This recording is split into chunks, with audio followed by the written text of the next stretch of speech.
Ariel Chéné a publié la dernière vidéo qu'il a eu à enregistrer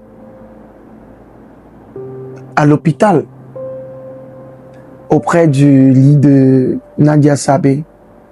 Il lui a offert un bouquet de fleurs avec un message d'amour suivi d'un verset biblique. Et lorsqu'on regarde l'expression faciale de Nadia, on sentait déjà que c'était plus trop ça. Elle qui a souvent la joie de vivre, qui faisait rire tout le monde, avait du mal à sourire. On sentait de la douleur dans le sourire qu'elle essayait de donner à son époux. Et là, on se rend compte quand même que Ariel a été un mari aimant. Un mari qui a su donner de l'amour à Nadia de façon inconditionnelle. Comme l'on dit, le mariage, c'est pour le meilleur, mais aussi, c'est pour le pire. Et dans le cas d'espèce, dans l'un ou dans l'autre sens, Ariel a été à la hauteur. Je souhaite vivement que chaque femme puisse rencontrer son Ariel. Parce que ce que nous vivons à notre époque là, c'est encore la preuve palpable que le véritable amour existe toujours. Ne pas y croire, c'est renoncer même à l'existence de l'humanité. Parce que dans le fond, Dieu, il est amour.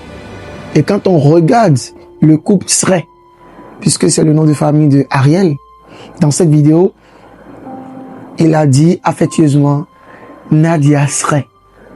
Ça veut dire que Ariel porte Nadia. Et aujourd'hui, qu'elle n'est plus de ce monde, Ariel va en énormément souffrir. Mais je sais que Dieu n'abandonne jamais ses enfants. Si Dieu a permis que Ariel vive ces instants de douleur, c'est que Dieu a déjà préparé émotionnellement son fils. Et quand on sait que 3 jours après, Ariel a également perdu son père biologique qui est également pasteur, franchement, pour ma part, je pense que Ariel a une destinée à part et que tôt ou tard, il va servir l'Éternel. Parce que, voyez-vous, il offre un dernier cadeau à son épouse suivi d'un verset biblique. Ça veut tout dire. Et depuis un certain temps, on sent que Ariel est devenu plus spirituel.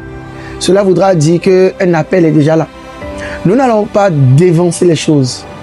Nous allons continuer par prier pour Ariel, pour que Dieu puisse lui donner la force nécessaire de traverser cette période super difficile. Et nous savons que après la tempête viendra le beau temps. Je reste persuadé que l'histoire d'Ariel ne va pas s'arrêter sur une si mauvaise note. Dieu saura essuyer ses larmes.